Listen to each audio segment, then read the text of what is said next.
All right, I know you guys heard the news about the Cowboys thinking about trading up. They're desperate of trading up, and they probably got a chance to look at some of these defensive guys. And they said, you know what? 2 tiers in the bucket, man. Let's just go ahead and move up. But my guy Norm Hiskins, he brought up a brilliant point, a real good point about a certain player. Let's listen to this audio right quick. Well, there's only one I like. And Donnie, it addresses what I still think is a significant Cowboy need. They can tell us all they want about Dorrance Armstrong, who's a good player. Mm-hmm. Right. Don't get me wrong, good player. Is he an every down starting defensive end? I don't know. He sure does make a wonderful revolving defensive end, but I still think the Cowboys lack in pass rush. And that's a terrible place to lack in this day's NFL. So, how do you go get a terrific pass rusher, Donnie? Well, you trade up. Now, who do you trade up for? Well, the kid Hutchinson's going to be gone in the first 2 picks, the defensive end from Michigan. And then I've heard people say you trade up for Kayvon Thibodeau, the edge rusher from Oregon. I'm not interested in the kid Trevon Walker from Georgia, okay? Mm-hmm. Thibodeau, too much money. Trayvon Walker, I'm still on the fence with his overall skill set. It's much to do with the same. I think that you can get something out of Dante Fowler mixed in with Dorrance Armstrong and Ghostin. People fail to realize Ghostin is a good dude out there. I'm not sold on Trayvon Walker. But Thibodeau, now we talking a whole different language. But let's listen to more what they have to say. Mm-hmm. But Thibodeau, he may be sliding to 7 or 8 in the draft. You got to give up a lot to move up from 24 to 7 or 8. It's just... That's an incredible price. Exactly right. Exactly. Now, you can say, I don't want to give up a lot of this year's draft. Well, you could give up next year's 1 and the 3 this year. Whoa. That's still a price. Mm-hmm. So, Donnie, here's a scenario that more and more I kind of like. As you well know, I'm not a big fan of putting Micah Parsons at defensive end. Mm-hmm. Right. I just think he gets ground up there, leaning on those 330-pound tackles who slobber for a living. But, right. Donnie, maybe the choice here should be a linebacker who plays next to Micah, but allows Micah the freedom to go for it, man. Move around. Blitz him. Move in the end. Give the defense, just like Dan Quinn yesterday, give the defense terrible, terrible choices to make. Yeah. So, what about moving up for the best linebacker in the draft? Okay. All right. Devin Lloyd is a middle linebacker from Utah. He's a really solid player. He's big. 237-pound linebacker. He was all sorts of defensive players of the year, All-American, all that stuff. Now, when you look at Devin Lloyd's tape, man, big physical guy, sideline to sideline, and Norm Hiskins, baby, he do got a point. You don't have to really worry about, hey, can Jabril Cox play that role? And we already know about LVE, right? And it's only a 1-year rental for him. But I can think of some crazy packages for Lloyd and Parsons. My only reservation would be, man, that front, like, do you really believe that Carlos Watkins is that guy? Big Bo is that guy? Because I'm always looking at it like this, too. You trade up, move up. You got Jordan Davis right there. That would be the only guy that I move up like slightly for. I won't settle for him to move all the way up to get big Jordan Davis. But slightly, Jordan Davis.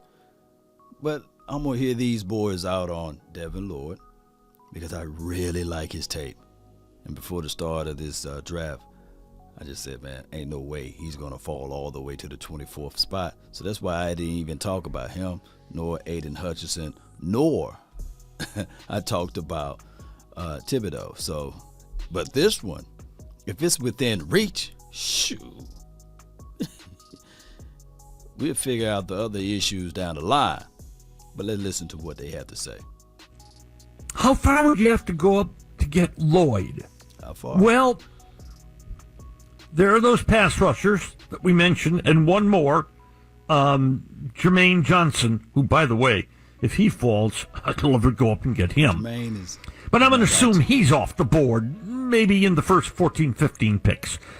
Lloyd, I see projected 18, 19, 20 in there.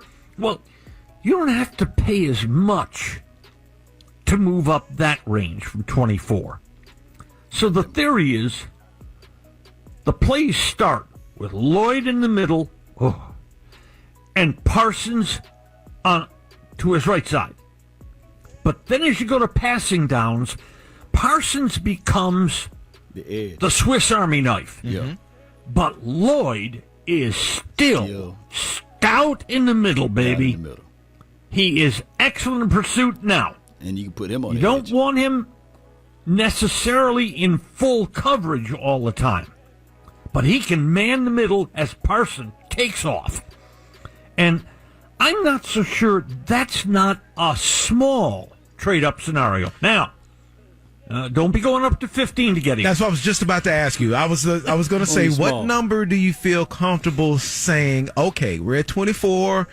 If he is there at 19, do you start trying to judge, put your toe in the water to see how it feels, or do you wait until 20 or 21?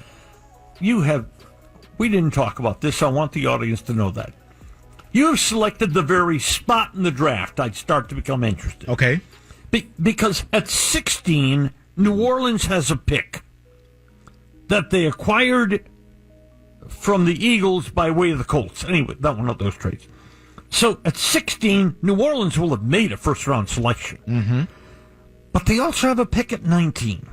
Right. And New Orleans, I think, would like to deepen their draft, Donnie. So at 19, New Orleans, I doubt if Pittsburgh's going to trade out of that spot. They're not going anywhere. Yeah. They want one of those quarterbacks. I think a lot of people feel that they're going to pick one of those, and they're not moving. But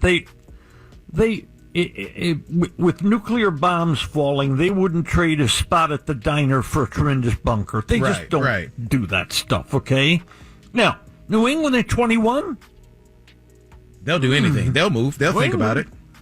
You know, New England at 21, and if you look at Bill Belichick, the way he utilized and operate within the draft, he normally looking for somebody to trade back with.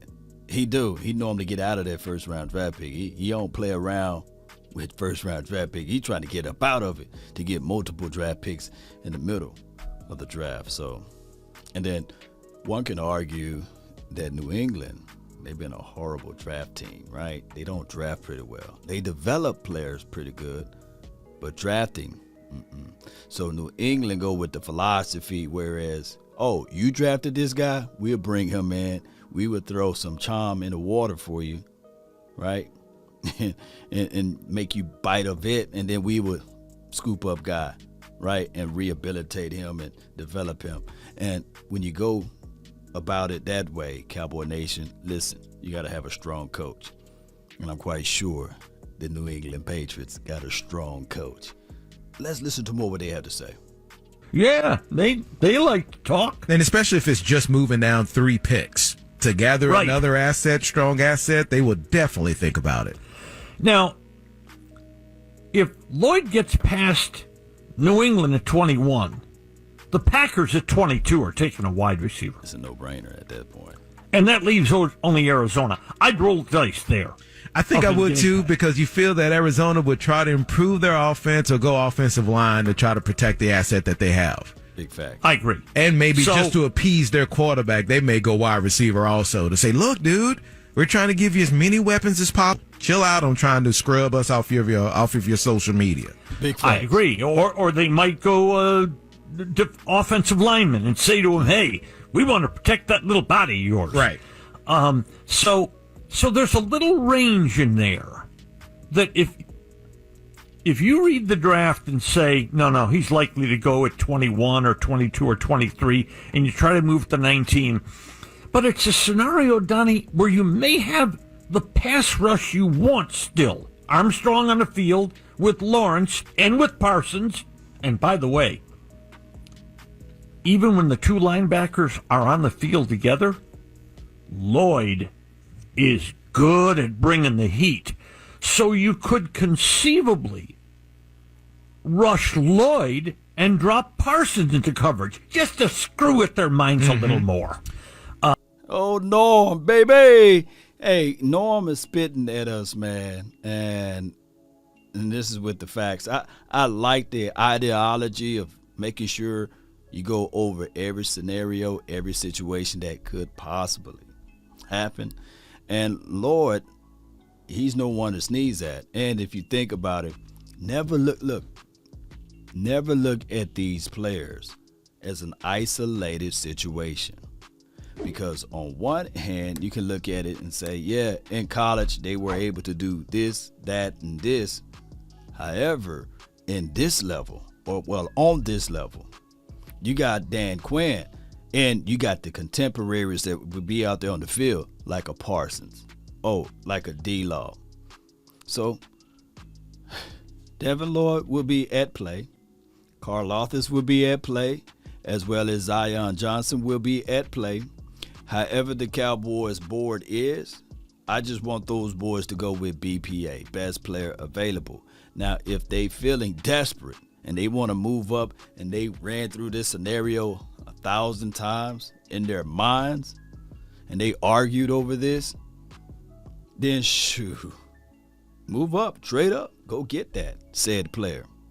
And if you really want to risk it, and I know Jerry said he want to take fewer risk, you move up and you trade up to get him, and you looking like in the second round, you looking at it like, man, this is another guy that we really covet. Then you move up again in the second. Will and deal some of those picks. You got 9 of them. And news flash, all 9 of those guys will not start for the 2022 season, nor 2023. Right? So, will and deal, Jerry. Let's get this going. Let me know of your thoughts of Devin Lloyd. Will he be a fantastic guy with the silver and blue and the star on the side of his helmet? Or is it Big Jordan Davis? Or my guy Zion? Post me your thoughts. Post me your concerns down below. That's been my time. Thank you for yours. DC for life. Salute.